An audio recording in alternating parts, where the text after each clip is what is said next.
Call Me By Your Name is directed by Luca Guadagnino and it stars Armie Hammer and Timothée Chalamet. This film takes place in northern Italy in 1983 and it tells the story of young Elio, a boy who's the son of an art historian who takes on a student for the summer in the shape of Armie Hammer. As the movie progresses, Elio and Oliver, played by Armie Hammer, develop an interesting and unique relationship that is very rarely seen in film, both in its portrayal and its execution. This film is going to probably sweep the Oscars. You have heard so many things about this film since Sundance, and rightfully so. Luca Guadagnino tells a beautiful story in a beautiful film. Every shot in this film is immaculate. The framing, the colors, the cinematography, the setting, the vistas, everything is pristine and beautiful and pitch perfect. His sweeping movements of the camera in this film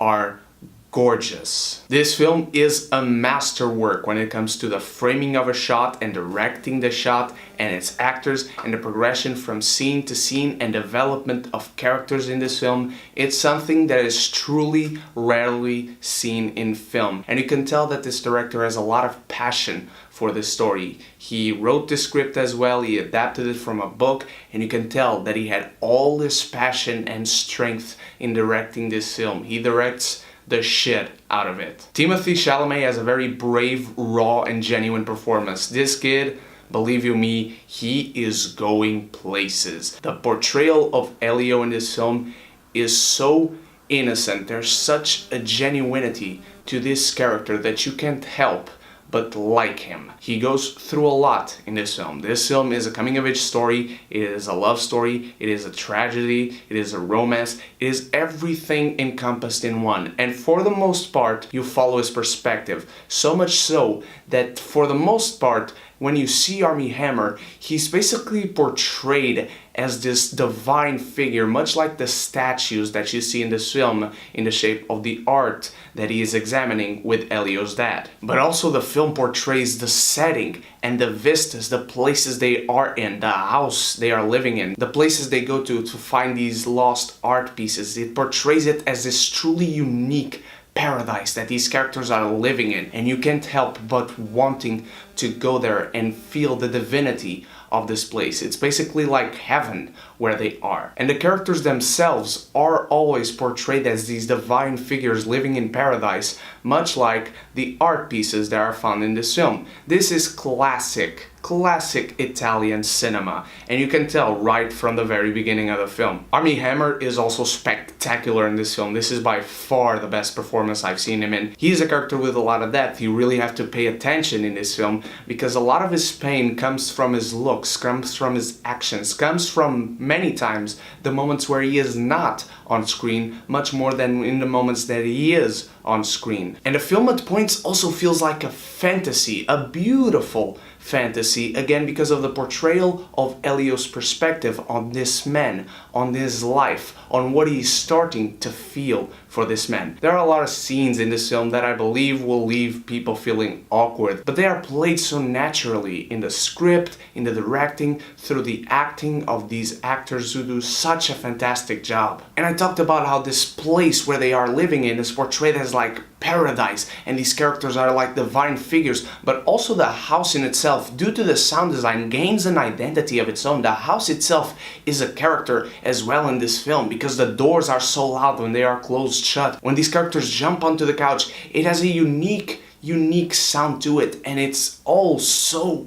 good in making this film an art piece and a living being on its own. And this film at points is very heartbreaking. I'm not going to talk about the last shot much because just look at the last shot of this film because it's amazing. But there is one scene when Michael Stuhlbarg, who plays Elio's father, who is for the most part a supporting character in this film, but he is constantly there. You feel his presence throughout. You feel the relationship he has with Elio, he has with Oliver, he has with his wife, Elio has with his mother. You never feel like the supporting characters are really put to the side. They have a prominent role and presence in this film. And when this one scene comes up with Michael Stuhlbarg and Timothée Chalamet, wow, it makes this whole film all that more powerful. I already talked about the direction, but I have to talk about the cinematography. The color grading in this film is some of the best I've ever seen in my life. Some of the stuff that is done in this film,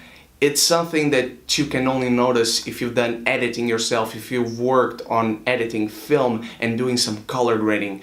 But it took me by surprise. It overwhelmed me. In fact, the whole film overwhelmed me. This is a moving, compelling, unique, beautiful love story with a lot of elements of fantasy, of tragedy. It has a lot of drama, but very well done in all its fronts. Call Me By Your Name is fantastically directed. It's one of the best films of the year, for sure. One of the best films in years. One film that will be talked about for years. This will sweep the Oscars because Call Me By Your Name is the stuff that dreams are made of.